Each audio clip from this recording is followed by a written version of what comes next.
হয় আসলতে যি মুখ্যমন্ত্ৰী ডাঙৰীয়াই CID লৈ তদন্ত কৰাৰ কাৰণে আদেশ দিছে আমি মুখ্যমন্ত্ৰী ডাঙৰীয়াক ধন্যবাদ জনাইছোঁ কিন্তু আজি অসমে বিচাৰিছে জুবিন গাৰ্গৰ তদন্ত উচ্চ পৰ্যায়ৰ তদন্ত হ'ব লাগে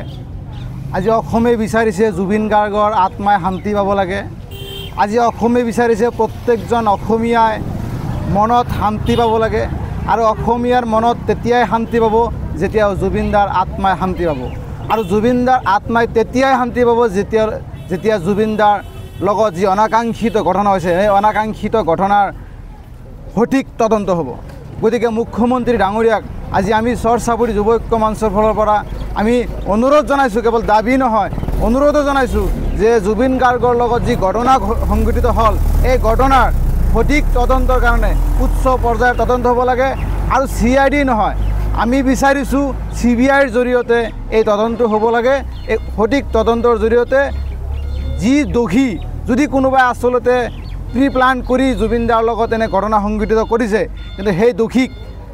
কৰায়ত্ব কৰি দৃষ্টান্তমূলক শাস্তি দিব লাগিব আৰু সেই শাস্তিৰ দাবী আমি চৰ চাপৰি যুৱ ঐক্য মঞ্চই জনাইছোঁ কেৱল আমিয়ে নহয় গোটেই অসমে জনাইছে গতিকে এই তদন্ত হ'বই লাগিব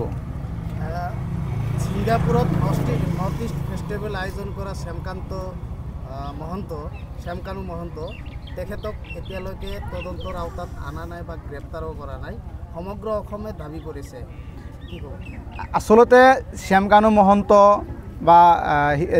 জুবিন গাৰ্গৰ যিগৰাকী মেনেজাৰ আছিল সিদ্ধাৰ্থ শৰ্মা এইসকল ব্যক্তি এতিয়া পলাতক হৈ আছে কাৰণ তেওঁলোকে এতিয়ালৈকে অসমত আহি ভৰি দিয়া নাই গতিকে আমাৰ মাজত সন্দেহ এটা জাগিছে কিয় তেওঁলোকে অহা নাই কিয় তেওঁলোকে পলাই আছে কিন্তু আটাইতকৈ ডাঙৰ কথাটো হ'ল যে নৰ্থ ইষ্ট ফেষ্টিভেলত গৈ জুবিনদাৰ লগত যি ঘটনা সংঘটিত হ'ল সেই নৰ্থ ইষ্ট ফেষ্টিভেল জুবিনদাৰ লগত ইমান ডাঙৰ ঘটনা এটা কৰাৰ পিছত জুবিনদাক তেওঁলোকে শেষ কৰি পেলালে তাৰ পিছতো নৰ্থ ইষ্ট ফেষ্টিভেল এই ফেষ্টিভেল মহন্ত যিগৰাকী আছে এই ফেষ্টিভেল মহন্ত কোন সাহসত কাৰ সাহসত এই ছিংগাপুৰত গৈ জুবিনদাৰ মৃত্যুৰ পিছতো এই মনে মনে তেওঁলোকে এই অনুষ্ঠানটো আকৌ তেওঁলোকে পাতিলে ইয়াৰো এটা সঠিক তদন্ত হ'ব লাগে কোন আছে ইয়াৰ আঁৰত এইটো ভালকৈ তদন্ত হ'ব লাগে জুবিনদাৰ মৃত্যুৰ পিছতো মনে মনে কিয় তেওঁলোকে সেই নৰ্থ ইষ্ট ফেষ্টিভেল ছিংগাপুৰত আকৌ অনুষ্ঠিত কৰিলে গতিকে ইয়াৰো এটা তদন্ত হ'ব লাগে